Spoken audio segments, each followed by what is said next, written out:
Thank you for turning to page 121. Today we're going to jump into Volume 2 of Encyclopedia Magica. We're going to look at a magic hammer.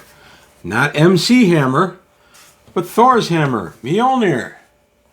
Everyone is familiar with Mjolnir, courtesy of the Marvel movies.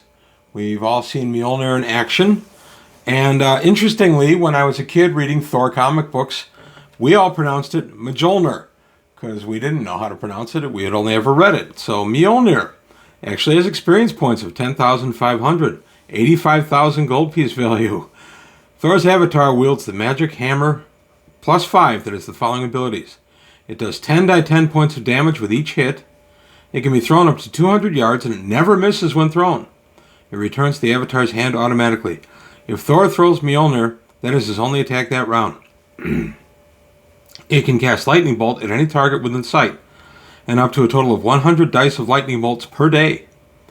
The base 100 dice can be broken up into Lightning Bolts of any size Thor desires. 25 4 dice, or 10 3-hit dice bolts, and 1 70-hit dice bolt, and so on. It's so heavy that only beings with a strength of 25 can lift it, and it requires more than a 25 strength to throw it as a weapon, or to wield it as a weapon. Thor has a magic girdle and a pair of gauntlets that allow him to do that. When Thor throws Mjolnir, it trails a lightning bolt behind it. When it hits, there's a large clap of thunder that affects all beings within 30 feet as a power word stun. And you do get a save versus spells, which is interesting. The reason I picked this one is I was thumbing through the book trying to think of a good topic, and I thought, I remember drooling over Mjolnir a lot when I was new to D&D. One of the earliest books I got for AD&D was the Deities and Demigods book, and seeing Mjolnir in there and just 10 to 100 damage, and it just was a really cool weapon that I always wanted. I have never given out Mjolnir. I have used Mjolnir, or used Thor, in one encounter, and it was a Walpurgis one. Somebody had actually said his name, 75% chance he would appear. Walpurgis, for anybody who doesn't know, is my Halloween Slaughterfest, where I kill all the player characters and it doesn't happen, or it doesn't count toward anything. It's just a fun game. We get together and I have to be innovative in how I kill them. The players go in with the assurance they will be killed. The reason I allowed Thor to appear, even though he's not evil in the books, he's good, is because somebody said Thor's name. And there's a 75% chance at my table during Walpurgis that if somebody says a god's name, they'll appear. And in this case, the guy who said it was evil. Thor threw Mjolnir. It was kind of fun. We had a little bit of a tussle. And this was, a million years ago when a lot of us, myself included, used to use some of the stuff out of Deities and Demigods just as large bags of hit dice, or hit points rather, for our players to knock around. It's just silly stuff. I don't do it anymore. I don't really use gods in my game anymore because, I'm adult now. But it's kind of fun. While we're at it, we'll take a look at the Gods, Demigods, and Heroes version of Mjolnir, Mjolnir 2. Experience point value is 9,000. Gold piece value is 50,000. The magical hammer of Thor's avatar.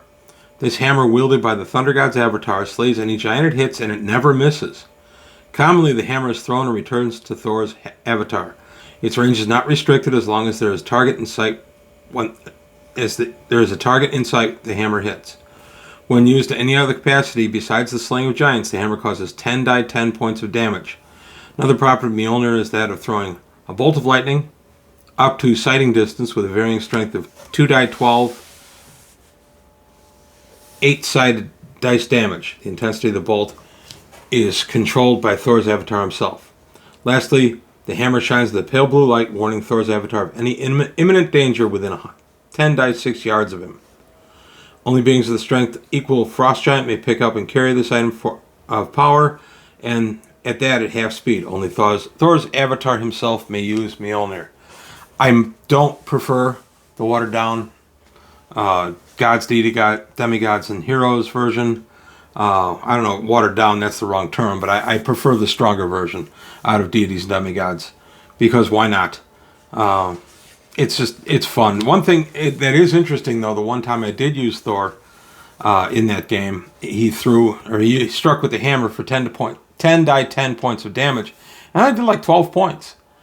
It's funny, but if you roll poorly on 10 die 10, you end up way below expected values, which is true of any dice rolls. I realize that. But I did actually have that experience where I threw 10 die 10 and I did like 12 points. It was an absolutely horrible roll. It must have been more than 12 now that I'm thinking about it. That would have been a bunch of ones. It had to be closer to 18, but it was an atrocious roll. I remember just laughing like crazy, inviting players to look behind my screen to see how poorly I had rolled for the mighty Thor. But there you have it, a weapon I certainly drooled over, and I know players at my table drooled over back in the day. All of us wanted Mjolnir. We wanted to wield it. Not necessarily be Thor, just have the hammer itself in hand and have a lot of fun with it. So let me know what gods you used out of Deities and Demigods. I had a few favorites I went to. Maybe I'll feature them in a future video. Let me know if you'd be interested in that. Also, please like and subscribe if you enjoyed the video. Tell your friends. Also, please take a look at the Patreon. See if you can help me out there. Keep the channel going.